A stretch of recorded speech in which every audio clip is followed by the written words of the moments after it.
একজন শিক্ষামন্ত্রী আমরা পেয়েছি, স্ট্যান্ডবাজিত উস্তাদ এবং টেন্ডারবাজিত উস্তাদ। এই শিক্ষামন্ত্রী, আপনি যাদেরকে ফার্মের মুরগি বলছেন, এই ফার্মের মুরগিরা রাস্তায় এসেছে বলে আজকে শিক্ষামন্ত্রী হয়েছেন।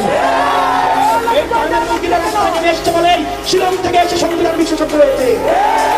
এই ফার্মের মুরগিরা রাস্তায় এসেছে বলে আজকে লন্ডন থেকে এসে বাংলাদেশের প্রধানমন্ত্রী যুদ্ধ করছে। শিক্ষামন্ত্রী সব জায়গায় গিয়ে বলে নকল আর চলবে না। আপনি পরীক্ষার প্রশ্নের মধ্যে 2টা সৃজনশীল আপনি ভুল দিয়ে রেখেছেন। একটা পরীক্ষার্থীর তখন মানসিক অবস্থা কি ধরনের হয় একবার চিন্তা করে। সে যখন দেখে প্রশ্নপত্রে ভুল, সে তখন নিজে চেষ্টা করে পরীক্ষার উত্তর মিলানো, পরীক্ষা দিয়ে এসে হয়তো বুঝতে পারে প্রশ্নপত্রে ভুল, সে যখন উত্তর মিলাতে পারে না, তখন পরীক্ষার মধ্যে কি ধরনের মানসিক অবস্থা তৈরি হয় একবার চিন্তা করে। কারণ আপনাদের সন্তানরা দেশে পড়াশোনা করে না, আপনাদের সন্তানরে আপনারা বিদেশে রেখে পড়াশোনা করান।